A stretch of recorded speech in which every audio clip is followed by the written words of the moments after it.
গরুর গোস্ত ভুনা রেসিপি কি দেখেই খেতে ইচ্ছে করছে, তাই না? আর এটা কিন্তু খেতে অনেক বেশি স্বাদের হয়, কি বলবো।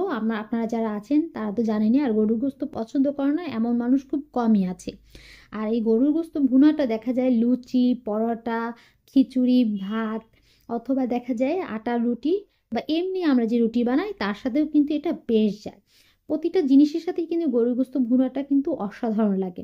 আমার তো বেশ ভালো লাগে, আর আমি বাসায় যেভাবে সচরাচর ভুনাটা করে থাকি সেই রেসিপিটাই কিন্তু আজকে আপনাদের সাথে নিয়ে এসেছি। তো আশা করছি রেসিপিটা ভালো লাগবে। তো চলুন রেসিপিতে চলে যাই। তো প্রথমে গরুর গোস্তটা আমি এখানে ক্লিন করে নিয়েছি 1 কেজি পরিমাণ। এখন এর ভিতরে আমি দিয়ে দিচ্ছি গরম মশলাগুলো, এলাচ, দারচিনি, লং, তেজপাতা। এরপর আদা বাটা, রসুন বাটা দিয়ে দিলাম, হলুদের গুঁড়া, মরিচের গুঁড়া, ধনিয়ার গুঁড়া, জিরার গুঁড়া দিয়ে দিলাম, এবং স্বাদ মতো লবণ দিলাম, এবং 1 কাপের মতো প্রায় পেঁয়াজ কুচি দিয়ে তেল দিয়ে দিলাম। তারপর হাত দিয়ে খুব ভালো করে মেখে নেব। আর হাত দিয়ে আমি মাখি, সাধারণত দেখা যায় মশলাটা গরুর গোস্তর সাথে খুব ভালোভাবে মিলেমিশে যায়।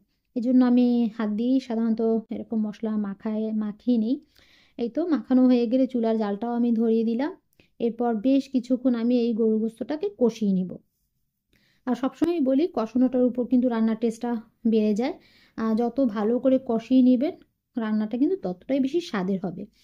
আর গরুর গোস্ত তো আমার ভালো লাগে, আমার পরিবারের সবাই অনেক পছন্দ করে।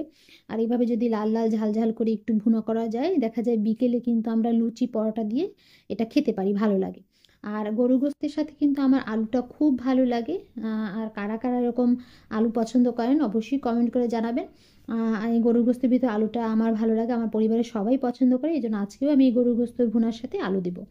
আর বেশি মানুষ থাকলে দেখা যায় আলুটা ব্যবহার করি না, তখন সেফ গরুর গোস্তটাই ভুনা রাখি, ভালো লাগে খেতে। এই তো পরিমাণ মতো ঝোল দিয়ে দিব। তারপর বেশ কিছুক্ষণ আমি জাল করে নিব, রান্না করে নিব। আর গরুর গোস্ত রান্না অনেক ইজি, সবাই পারি আমরা। আর নতুন যারা রাঁধুনি আছে দেখা যায় তারা পারে না, তারা কিন্তু চাইলে আমার রেসিপিটি দেখে নিতে পারেন। আর আশা করছি ভালো লাগবে রেসিপিটি, আর এভাবে ট্রাই করবেন বাসায়, আপনাদের ভালো লাগবে। এই তো আমি গোটা কয়েকটা আলু দিয়ে কেটে দিয়েছি, আলুগুলো একটু বেশ মোটা মোটা করেই আমি কেটে দিয়েছি। এতে করে আলুগুলো গলে যাবে না, চাকচাক থাকবে, ভালো লাগবে খেতে।